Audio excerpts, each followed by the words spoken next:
Welcome back. Good morning. I'm Josh Robertson. It is 6:31 on your Saturday, and you're going to want to know what the weather is, obviously. Let's get over to meteorologist Hannah Gard with a look at this long weekend for a lot of people. And I do have that information. Here's the weather right now. We're seeing current conditions out there, very sunny. We do have some rain on the New Orleans International gauge out there. It's not actually raining. I think that's dew on the monitor.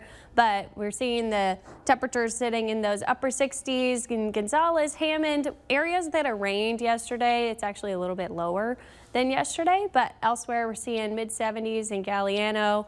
It's going to be very warm once again today. We'll get to the mid 80s quickly by 10 o'clock. And then once we get to the peak afternoon heating hours, we'll be in the upper 80s, low 90s. You do see the rain chance popping there in the afternoon. We'll have a couple of spotty pop-up showers and storms. Not everybody's going to see rain, though. In fact, most people will not, but where they do pop up, it could be heavy rain, and lightning is going to be the main threat there as we go throughout the afternoon. Where we don't see rain, those feels like temperatures in the sun especially are going to kick up to the low triple digits. It's going to feel very, very hot all the way through the afternoon. So if you do have outside plans, if you're going to Greek Fest, make sure you're staying hydrated and try to take breaks if you can in the air conditioning out there. Here's your weekend forecast for today and tomorrow. 90, 92 on Sunday, and then very similar on Monday as well. We're going to see a slight uptick in the storm chances because we'll have some storm complexes in the region that we have to watch for. So let's play this out on the forecast model this afternoon. Look how spotty it is. Most people are not seeing storms, but you could get some heavy rain where they do pop up. And then I'm watching a storm complex that forms north of us. It is going to try to drop to the south. It does dissipate on the modeling for the most part, but some areas north, like northern Tangipahoa, Washington, maybe Pearl River, could see potentially some storms before we see that dissipate. Tomorrow, same thing. We start off clear. We see a couple of afternoon spotty showers and storms popping up. Some of those could have lightning, gusty winds, and then you see a storm complex to the north. Monday. This model is not really showing any afternoon convection off the lake and sea breeze, which is what today and tomorrow is showing, but it does have this storm complex north of us that's kind of passing by. It's going to be dependent on where that goes. If it does try to get to our area, it might be something to watch for in the late afternoon, early evening, but right now the modeling doesn't have that getting straight to us. You can see that most of the rain over the next 5 days is kind of centered up to our north.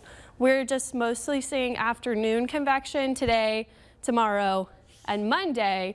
It's once we get to Tuesday and Wednesday when the actual system that is causing these rain chances gets closer to us that we'll see an increase in those storm chances Tuesday, Wednesday, even through the later parts of the week. So an increase there in our rain chances. Here's why. Right now, high pressure is sitting over us.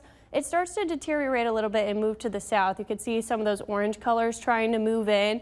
And then we have a front and a big low pressure system that digs across the eastern U.S. that's going to return a northerly flow for the start of next weekend. And that might actually bring some nicer temperatures around. Before that, it's bringing the rain and storm chances. So we keep the 90s through Tuesday.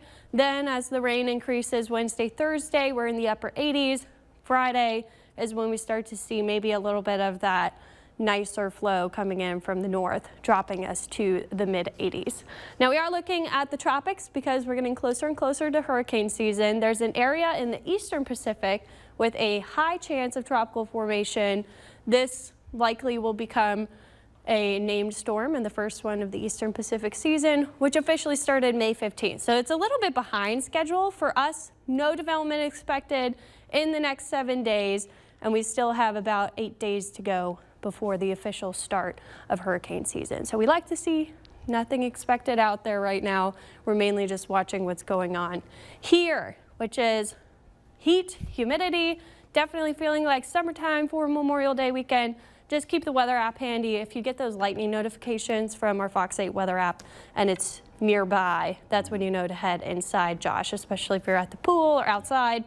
Those rain chances will be increasing slowly through the week, and we'll really have to watch that each day, Tuesday, Wednesday, Thursday, and Friday. The reason it takes so long is this is a really slow moving weather system. Yeah. You saw that low doesn't really give us maybe a nicer feel until next weekend. So it's just going to take a couple of days to actually get some changes in. It goes without saying, rain, not so bad. You're in the water, lightning, that kind of thing. You got to be. Yeah, lightning is what we watch for. A quick shower, something like that may be nice to cool you off, but you definitely can see a lot of lightning. We saw it yesterday with these storms. They can become pretty strong. So just got to have the weather app handy, because many areas yesterday, the sun came out and it was just really hot. The sun was out yesterday in my house and I heard a big thunderclap while the sun was out. I was like, okay, this is definitely summertime. And just because the sun is out over you does not mean that lightning is not nearby. So that's why it's important to have And I know for a fact the Fox 8 weather app how far away lets me know exactly where the lightning is. All right, thank you very much there, Hannah. All right, switching